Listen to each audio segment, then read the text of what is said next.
What if Aberama Gold had taken over small Heath?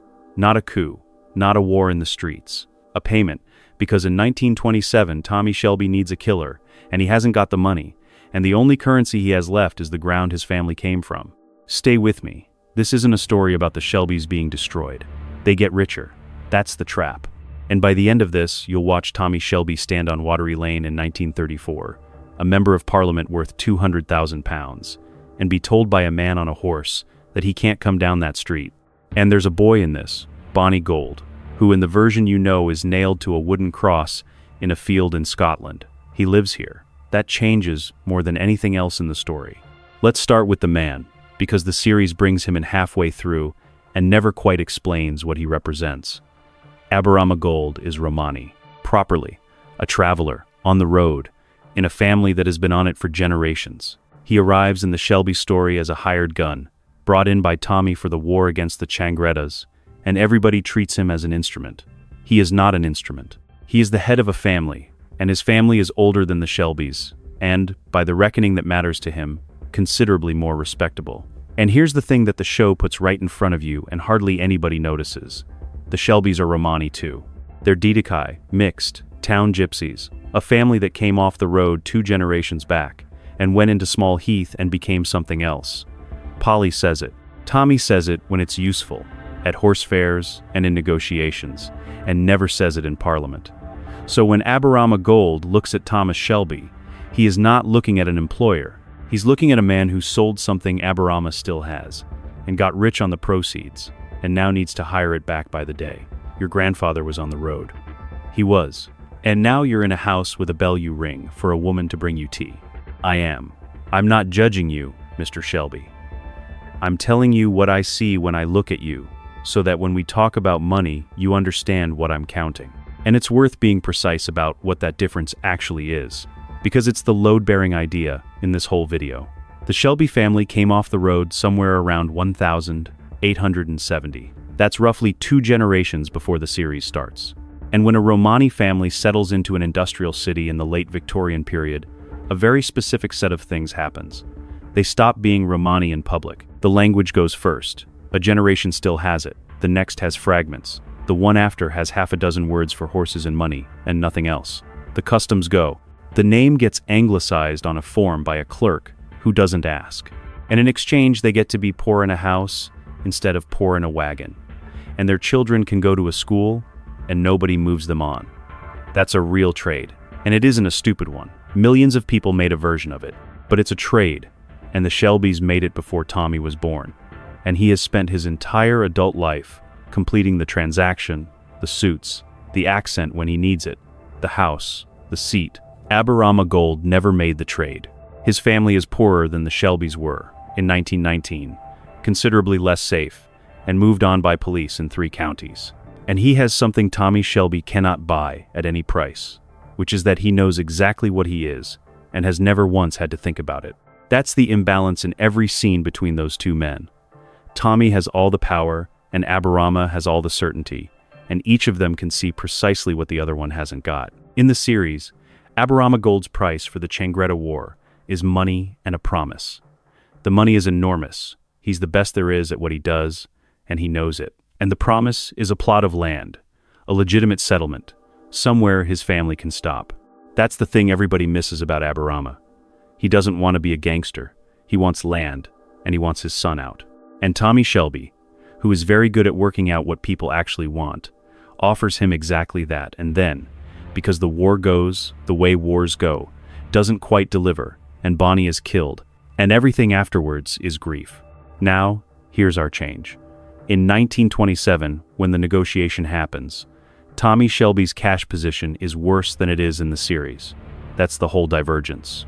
Not a character shift, a balance sheet. The company has money tied up in a Boston shipping arrangement that hasn't liquidated yet. There's a tax matter with the excise that's frozen an account, and the war has to be paid for now. He cannot pay Aberama Gold in cash in 1927, so he pays him in ground. And I want to be precise about what he actually hands over, because it sounds smaller than it is. Not Birmingham, not the company, not the racecourse pitches, or the legitimate business, or anything with a letterhead.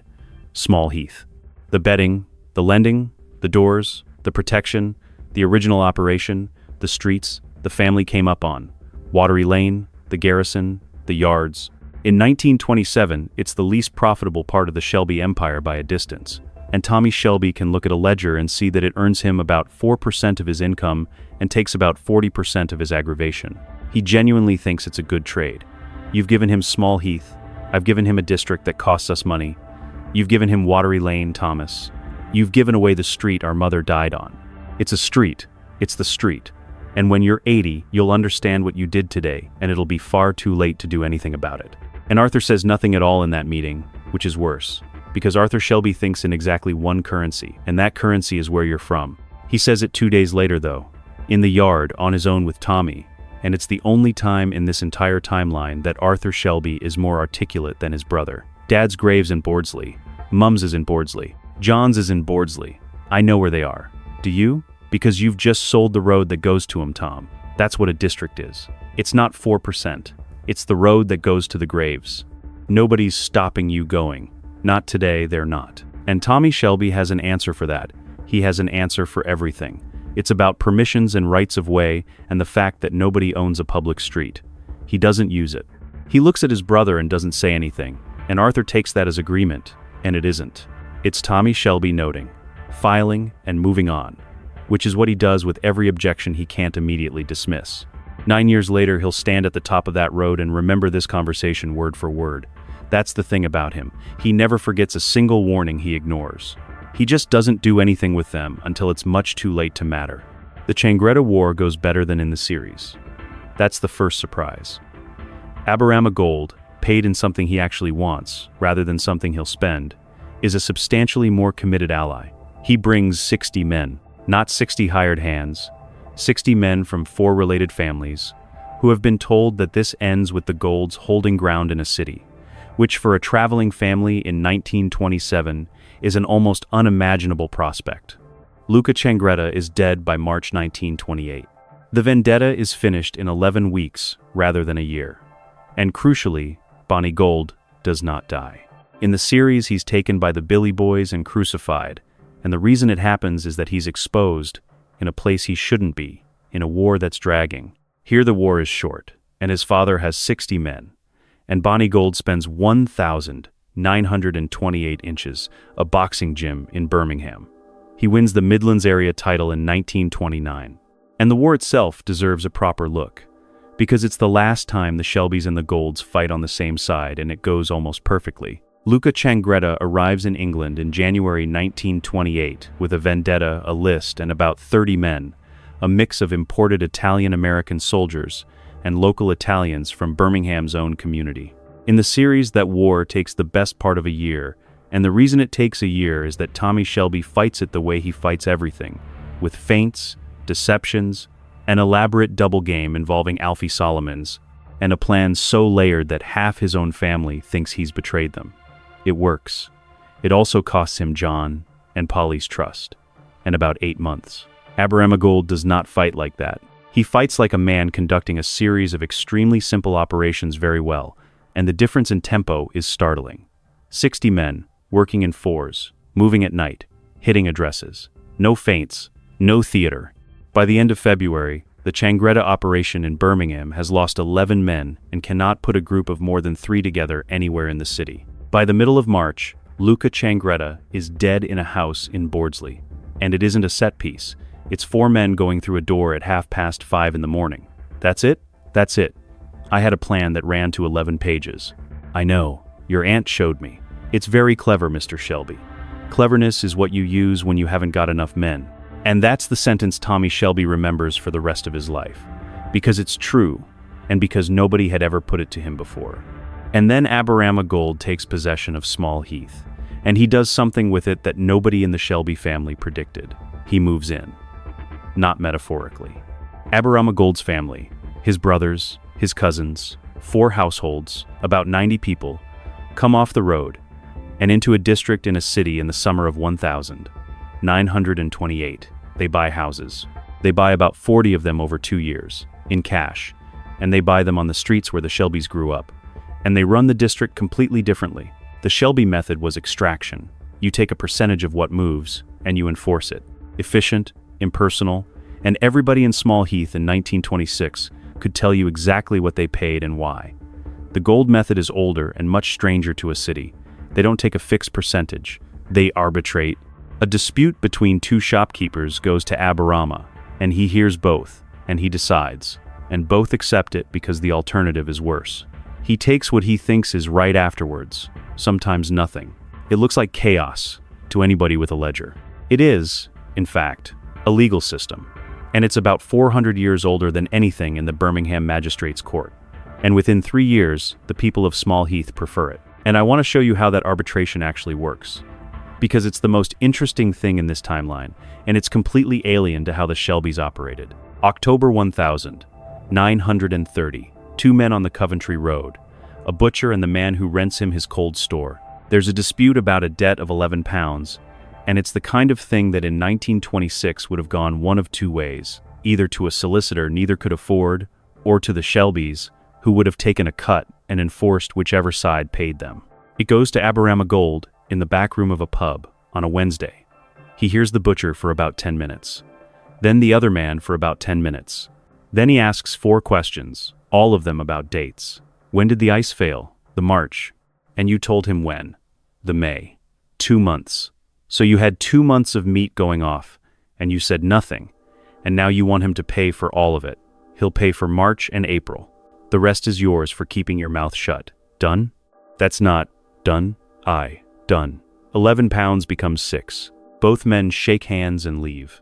Aberama Gold takes nothing at all, because there's nothing in it worth taking, and because a reputation for being worth going to is an asset that pays every week for 30 years.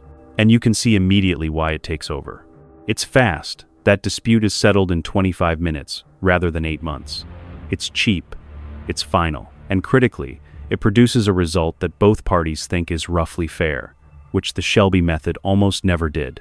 But it has a limit, and the limit is written into it.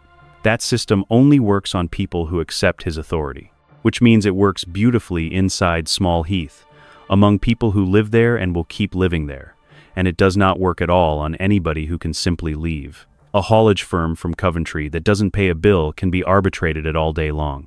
They'll ignore it. There is no mechanism. So the Golds never expand. That's the shape of the whole thing, and it's why Tommy Shelby stops worrying about them by about 1931 and starts making a different mistake. He looks at a family that has held one district for 3 years and hasn't taken a single street beyond it, and he concludes they can't. They can. They just don't want to. And what he never grasps, because his own mind doesn't have the equipment, is that a family which has been moved on from every parish in England for 400 years does not measure success in territory. It measures it in being allowed to stay. Aberama Gold got Small Heath in 1928, and by 1935 has not attempted to take one further inch of Birmingham. And Tommy Shelby reads that as weakness for the rest of his life. That's the part that gets Tommy, and it takes him 5 years to admit it. He goes back in 1932. There's no reason to, the business is elsewhere. He lives in Warwickshire. His life is in London 4 days a week. But he goes back, on a Sunday, driving himself, and he parks at the top of Watery Lane and walks down it. And it's better. The houses are painted. There are 2 shops open on a Sunday that weren't open at all in 1926. Somebody has taken the boards off the windows of a pub that closed during the strike. And there are horses. That's the thing that stops him. There are horses tethered in the yards behind Watery Lane, in a city district, in 1932, because the Golds keep horses the way other people keep dogs. He stands and looks at them for longer than he means to. Because his grandfather kept horses in a yard off that same road in 1885, and the family got rid of them in about 1901, when it became clear that horses in a yard marked you as something you were trying not to be.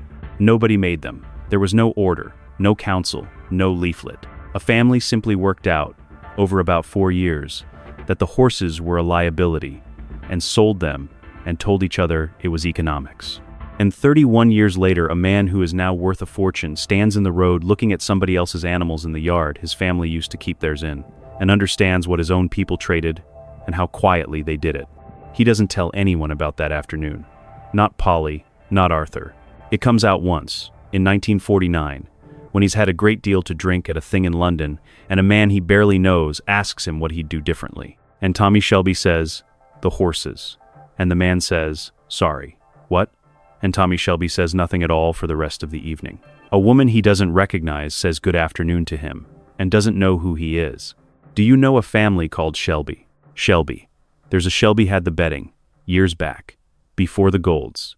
"That's right. Well, before my time down here. I've been 6 years. 6 years.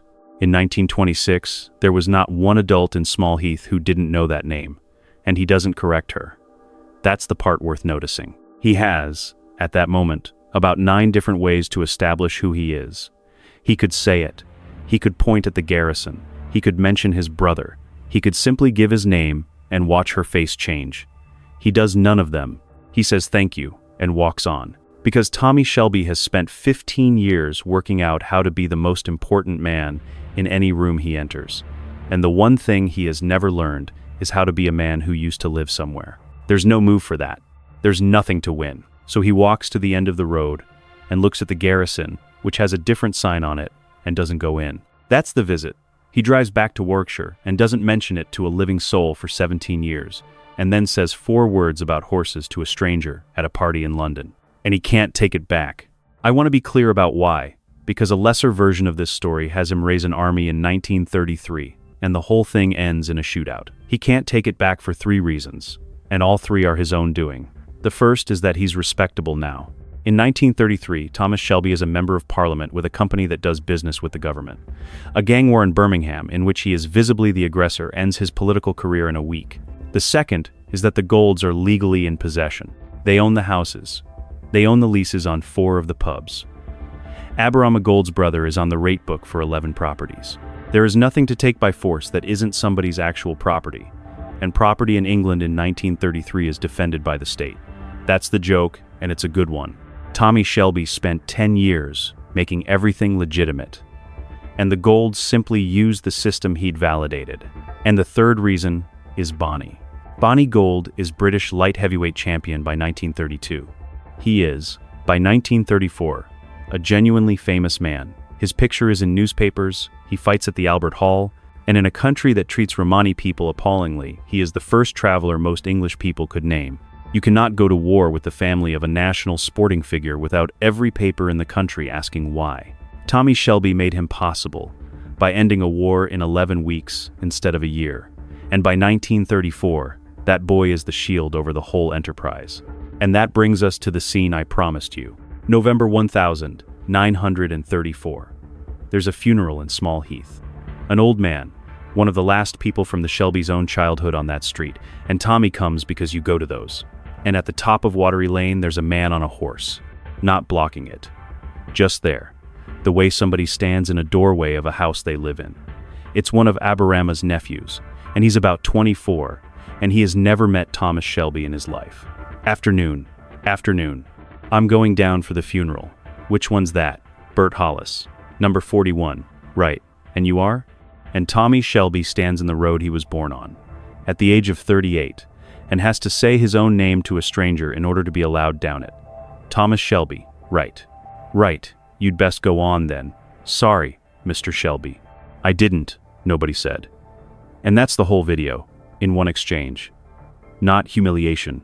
Exactly. Something worse and much quieter. He had to identify himself.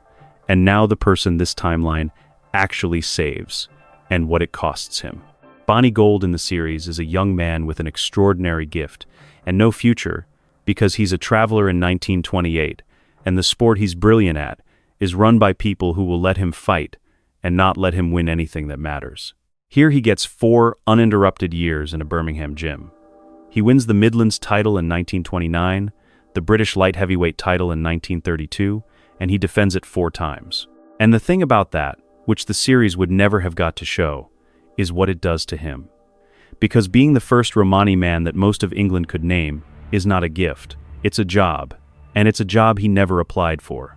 He is written about constantly, and about half of it is admiring, and about half of it is the other thing, and the admiring half is frequently worse. There are pieces in national papers in 1933 about his wild blood and his gypsy instinct that are meant as praise, and he reads them, and he is not a stupid man. They put it in every time, every single write-up. Gypsy this, gypsy that. And what would you have them put? My name. Just my name, and how many rounds it went. Son, they'll put your name on your own when you've beaten enough of them that leaving it off looks stupid. That's the only way it's ever gone for anybody. And how many's that? More than you've got in you. But you'll get closer than any of us managed. He fights until 1938. He's 31 when he stops, which is late, and he takes more punishment in his last 2 years than in the whole of the rest of his career. And when he opens the gym in 1946, after the war, roughly a third of the boys who come through the door are Romani, and the other 2/3 are Birmingham, Irish, and Italian, and Polish, and Jewish. And none of them think there's anything remarkable about who's holding the pads. That's the thing he actually builds. Not a title, a room where it doesn't come up. And there's a relationship that goes very differently here. In the series, Aberama Gold and Polly Gray fall into something after Bonnie's death. A courtship built on grief, and on two people who recognize each other's world. He proposes. She considers it. It's one of the most human threads in the whole show. Here Bonnie doesn't die, and the grief isn't there. And what happens instead is stranger and I think better. They become allies. Polly Gray is the only Shelby who understands what Aberama actually did, because she's the only one who never stopped being what he is. And from about 1930 she is, quietly and without telling Tommy for 2 years, in regular contact with him. Not conspiring. Talking. Your nephew came down the lane in the summer. I heard. He stood outside the garrison for a while. Didn't go in. No, he wouldn't. He could, you know. Any day. Nobody would say a word to him. That's not the difficulty, Mr. Gold. The difficulty is he'd have to be a guest. And Aberama Gold, who has been a guest in every town he has ever entered for 50 years, laughs at that until he has to sit down. They marry in 1936. That's the thing nobody in either family sees coming. Polly Gray, at 56, marries Aberama Gold, and there is not one person at that wedding who thinks it's a business arrangement, and both families are absolutely furious about it for entirely different reasons. Arthur Shelby cannot cope with any of it, and in this timeline he's the most sympathetic he ever gets, because for once his instinct is straightforwardly right, and everybody tells him he's wrong. He said in 1927 that you don't give away where you're from. He was overruled. He said it again in 1930 and in 1932, and each time he was told that the money was better and the aggravation was less, and that he was being sentimental. And he watches, for 7 years, another family live on his street. He drinks about it. Of course he does. But the thing he does that nobody expects is that in 1934 he buys a house on Watery Lane from a Gold, at about twice what it's worth. He doesn't live in it. He can't. His life is in Digbeth, and Linda would never. He buys number 22, which is not the house they grew up in, and he keeps it empty, and he pays a woman to clean it once a fortnight, and he goes and sits in it perhaps 6 times a year. Tommy finds out in 1936 and doesn't say anything about it, which for those two brothers is the most generous thing available. And there's someone in that family who looks at all of this and sees an opportunity, and he's right, and nobody listens to him either. Michael Gray comes back from America in 1929 into a company that has just handed a district to a traveler family and is doing extremely well as a result. And his assessment is completely cold and completely correct. He gave away an asset for a service. That's not a bad deal. That's a normal deal. Everybody in this family's treating it like a funeral, because of what it was. It was 4% of turnover in a district we don't live in. Mum, I've been in New York for 2 years. Nobody there would understand this conversation. No, they wouldn't. So why are we having it? And Polly Gray looks at her son, who was taken from her at 4, raised by respectable people in Sussex, and returned at 17 with an accent and an education, and no idea at all what his own family is, and she doesn't answer. Because the answer is that he genuinely cannot see it. Not won't. Can't. There is a thing about where you're from that Michael Gray was surgically removed from at the age of 4, and he has all of Tommy's ledger and none of Arthur's instinct, and in this timeline that makes him the most effective person in the business, and the one Polly can't talk to. He runs the legitimate company from 1934. He's very good at it.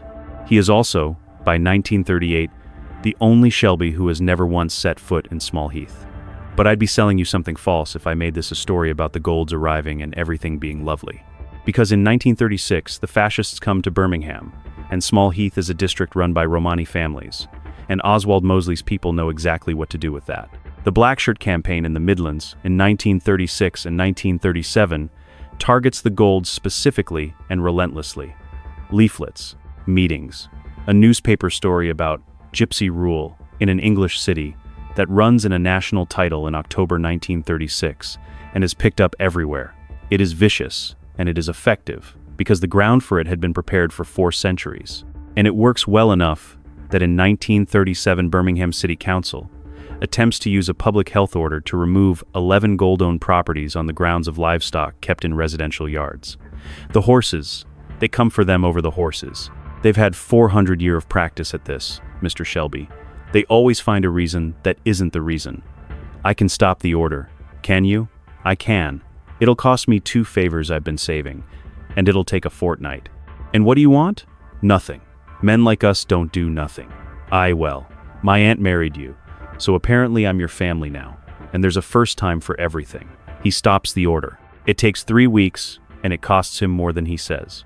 And it is the single most decent thing Tommy Shelby does in this entire timeline, and he does it for a district he gave away and a family he resents. And nobody outside about 4 people ever knows it happened. And I want to slow down on that campaign because it's the part of this story that is least invented.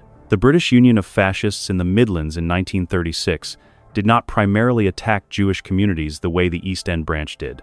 The demographics were different. What they had in Birmingham was a large Irish population and a visible Romani presence, and the propaganda went where the propaganda goes. The leaflets are real in their form. Questions rather than accusations, which is always how it's done. Who owns these houses? Where did the money come from? Why are there animals in a residential district? Is this an English street? And the effect isn't that people become fascists. Almost nobody does. The effect is much smaller and much more corrosive.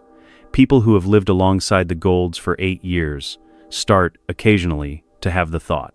A woman who has taken her disputes to Aberama Gold 3 times reads a leaflet and thinks, well, it is a bit odd, the horses. That's all it takes. Not hatred. A slight, sourceless unease planted in people who were perfectly content the week before. Nobody shouted at us. Not once. It's not that. Then what? They've stopped stopping. They used to stop and talk in the street, and now they nod and keep walking. That's how it starts. Every time. It's never shouting first. And the reason he knows that is that this is the 4th time in his life he has watched it begin, in 3 different counties, and each of the previous 3 ended with his family being moved on. That's what nobody in the Shelby family understands about the panic in 1936. They think he's worried about a council order. He's worried about the thing the council order is a symptom of, and he has a personal database of it going back 50 years. And in the autumn of 1937, Aberama Gold makes a decision that costs him more than anything else in this story. He tells his family they're staying. Half of them want to go. 2 of the 4 households have already had a look at ground in Worcestershire, and there's a case for it. Sell the houses at a decent price while there's still a market, take the money, go back to a life that has kept the family alive for 400 years. And Aberama Gold, who is 61, stands in a yard behind Watery Lane and argues against every instinct he has. If we go now, we've proved them right. And in 10 years, some other family will try it in some other town. And the first thing anybody will say is, they tried that in Birmingham, and it didn't last. And if we stay and it goes bad, then it goes bad in a house we own, on a street with our name on the rate book, and they'll have to come and take it off us in front of everybody. They stay.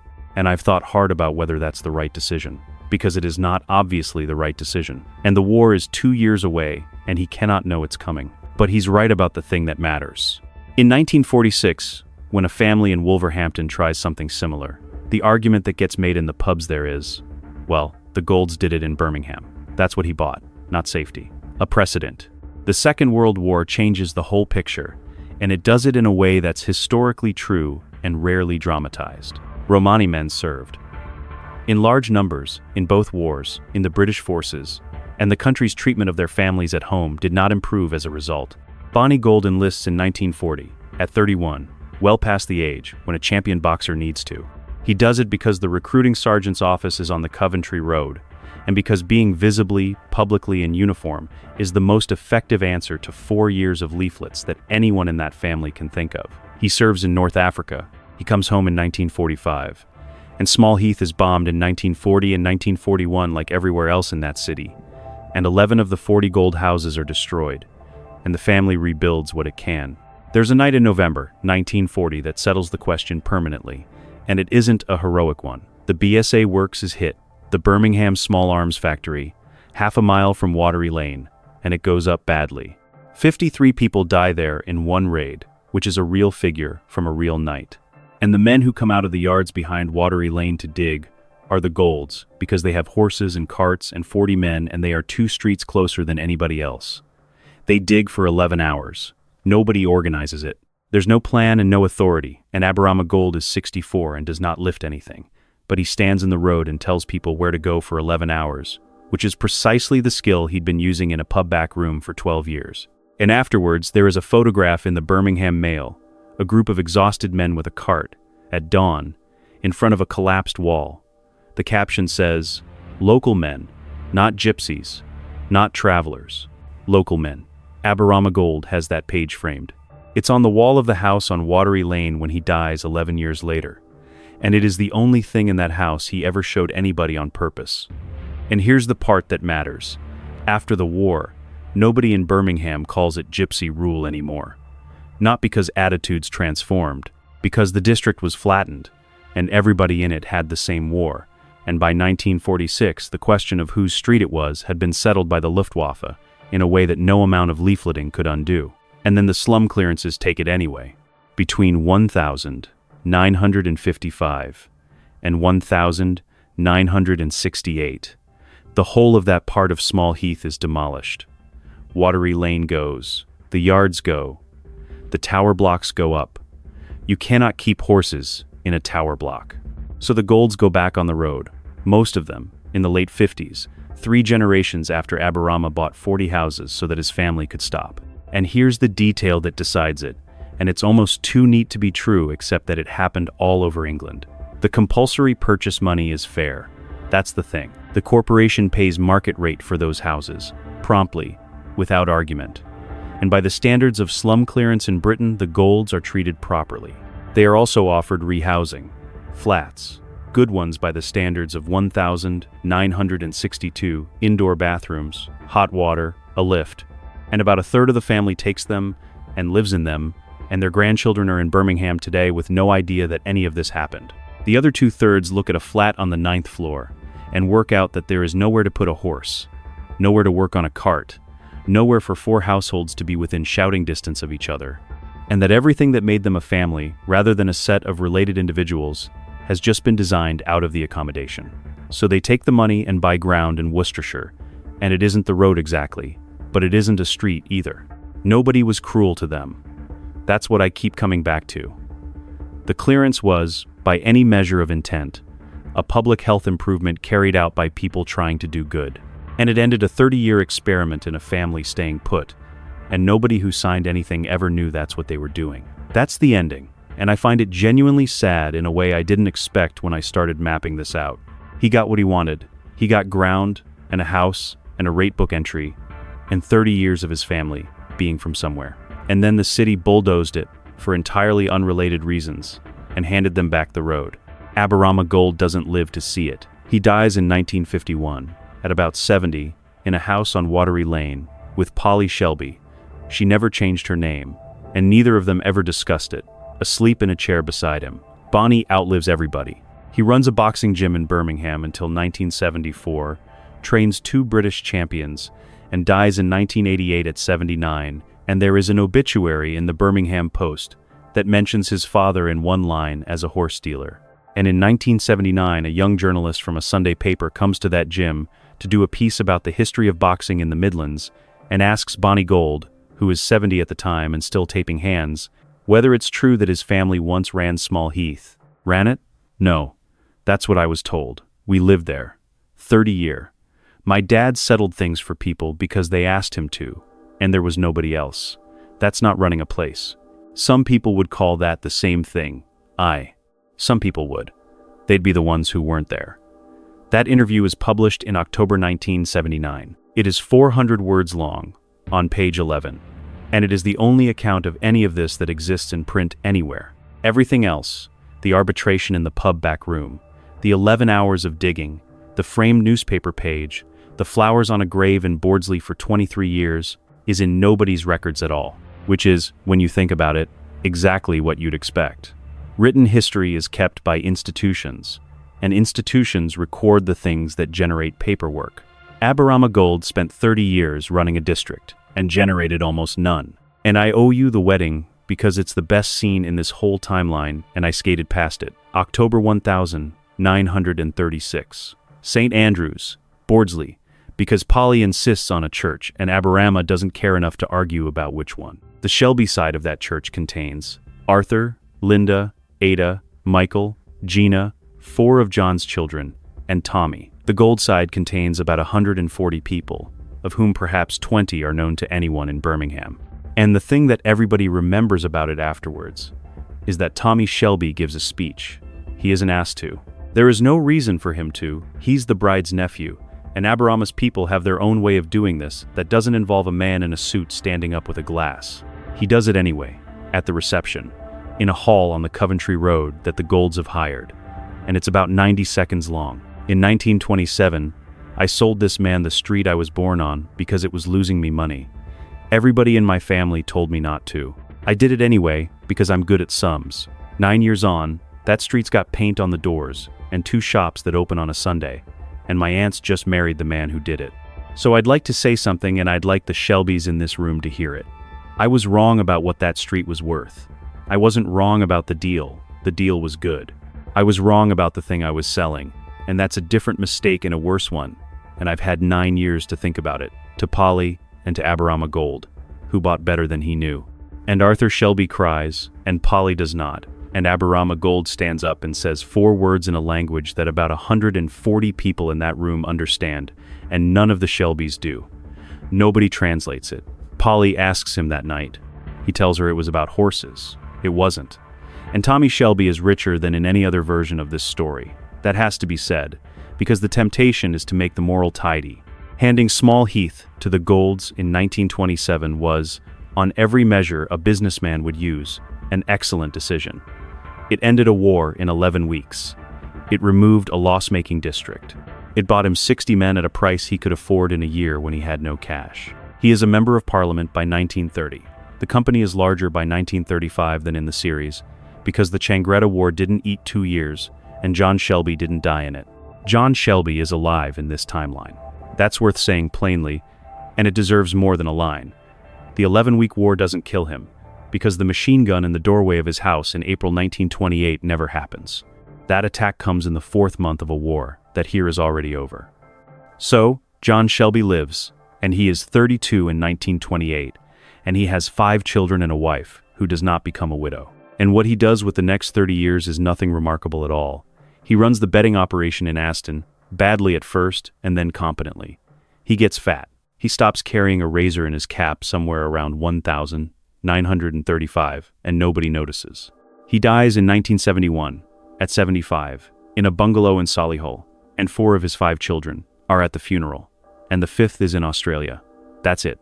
That's the whole life. And it is, by a distance, the happiest outcome for any Shelby in any version of this story. And it happens because a traveler took a district instead of cash and finished a war 3/4 of a year early. Nobody in that family ever connects those 2 facts. Not once, in 43 years. And Tommy Shelby has everything he was aiming at, and spends the last 20 years of his life unable to walk down one particular street without being asked who he is. He dies in 1958, at 62, which is old for him. In his will, drawn up in 1954, there is a bequest that his solicitor queries twice, because it makes no sense. A sum of money to the parish of St. Andrews, Bordsley, for the upkeep of a graveyard. It's the graveyard where his mother is buried, on the far side of a district that hasn't been his for 31 years. And there's one more scene, in 1951, 3 weeks before Aberama Gold dies. Tommy Shelby comes to the house on Watery Lane. He's 55. He hasn't been down that road in about 4 years. Nobody stops him this time, because by 1951, everybody on that street knows exactly who he is again. He's the member of Parliament whose aunt lives at number 9, and there are children on that road who think that's the whole story. He sits by a bed for about 2 hours, and most of it is nothing. Your aunt tells me you've got a horse running at Cheltenham. I have. Any good? No. Then why've you got it? Because I like having a horse. That's the first sensible thing you've said to me in 24 years. And then, near the end of it, Tommy Shelby asks him the question he has been carrying since 1927.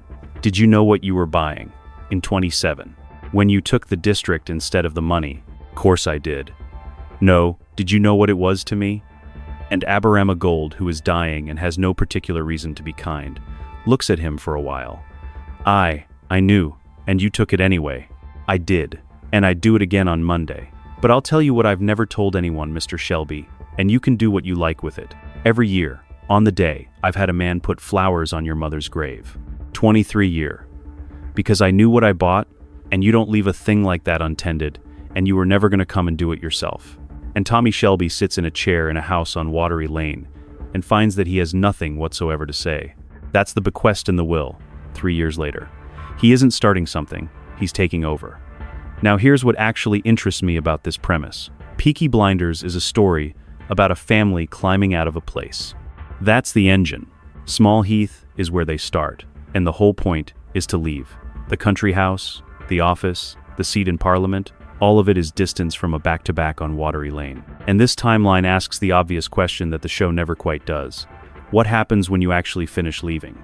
Because Tommy Shelby doesn't lose Small Heath in a war.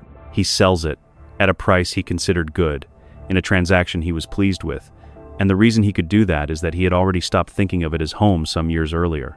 Polly saw it. Arthur saw it. Both of them told him, and he genuinely could not understand the objection, because on the ledger it was 4% of income and 40% of aggravation, and Tommy Shelby's entire method is to look at things on the ledger. The thing about places you come from is that they only have value on a ledger you don't keep. And there's a second argument in here, and it's the one I find harder. This story is, on the face of it, about two ways of holding power. The Shelby way, extraction, contracts, a percentage, scale, and the Gold way, which is arbitration, presence, reputation, and no expansion at all. And the tempting conclusion is that the Gold way is better, because the district gets better and people prefer it. But look at what it can't survive. It can't survive the leaflets, without Tommy Shelby spending political capital to stop a council order. It can't survive the slum clearances at all. It depends entirely on everybody involved staying in the same 11 streets for 3 generations, and the 20th century is not going to allow that for anybody. The Shelby way is uglier, and it scales, and scaling is what lets it survive a city being demolished, because a company can move and a reputation can't. So this isn't a story where the warm old thing beats the cold new thing. It's a story where the warm old thing is genuinely better for the people inside it and has no defense at all against the century it's in. That's a much less comfortable shape, and I think it's the true one. And it's why the Golds are back on the road by 1960 having done nothing wrong. And there's a thing about Tommy Shelby that this timeline exposes more clearly than the series does. He is not, fundamentally, building an empire. He's running away, at speed, in a straight line, and every acquisition is another mile. Watch the pattern. Small Heath, then Birmingham, then the racecourses, then London, then Parliament, then a house in Warwickshire with 40 rooms and nobody in it. At no point does he stop and consolidate. At no point does he say, this is enough, this is the size we'll be, now let's make it good. Every single time he arrives somewhere, the next thing is already in motion. And a man running in a straight line will, sooner or later, sell the thing behind him, because everything behind him looks like weight. Aberama Gold is the exact opposite, and he says so once, plainly, and Tommy doesn't understand him. What are you going to do when you've got all of it? There isn't all of it. There's always more. There is for you. That's not the same thing. That exchange happens in 1,928 inches a yard, and neither of them thinks about it again. It's the whole series in 11 words. And take that out of Birmingham for a minute. Most people, at some point, make a version of that trade. You take the job in the other city. You stop going back so often. The visits get shorter, and then they're twice a year. And then there's a reason not to this Christmas. Every individual decision is correct. That's what makes it work. Nobody ever decides to leave a place. They decide, 40 separate times, that this particular weekend, there's something better to do. And then one day, you go back, and someone doesn't know who you are. I'm not telling you to move home. That's not the lesson, and I don't believe in it. Tommy Shelby was right to leave Small Heath. Staying would have killed him. and the version of this story where he doesn't leave is the Epsom one, and it isn't better. The lesson, if there is one, is smaller and more practical. Know which ledger you're using. Because there are things in your life that are worth almost nothing on the sheet where you keep track of money and time and aggravation, and that are worth everything on a sheet you have never once sat down and drawn up. And if you only ever do the sums on one of them, you will make 40 perfectly rational decisions and end up standing in a road giving your name to a stranger. There's a practical version of that, and it's the only actionable thing in this video. Tommy Shelby's mistake in 1927 wasn't the trade. It was that he never wrote down what small Heath was for. He could tell you exactly what it earned. 4%. He had that number to a decimal place. He could not have told you, if you'd asked him at gunpoint, what it did for him that wasn't money, and because he couldn't name it, it didn't appear in the calculation at all. Things that can't be named don't get counted. Not because we're shallow, because a sum needs numbers, and the unnameable ones just aren't in the column. So the practical thing is embarrassingly simple. When you're about to trade something away, and the sums are obviously in favor, spend 10 minutes trying to write down what it does for you that isn't on the sheet. Most of the time you'll find nothing, and the trade is good and you should make it. And occasionally you'll get about 4 words in and stop. And before I finish, the fair objection. There's a version where he doesn't make the deal, and it's worth 2 minutes because it's not obviously worse. He pays Aberama Gold in promises instead of ground. The Changretta War runs the way it runs in the series. 8 months, a double game, John Shelby dead in the doorway of his own house, Bonnie Gold on a cross in a field in Scotland, and Aberama half destroyed by it. The Shelbys keep small Heath. And by 1934 they're barely in it, because they've moved to Warwickshire and London, and the district decays through the 30s the way it actually did, and the bombs and the bulldozers take it anyway. So the honest comparison isn't a district kept versus a district lost. It's a district that got 30 better years under somebody else versus a district that got 30 worse years under an absentee landlord who happened to have been born there. Small Heath is better off in this timeline.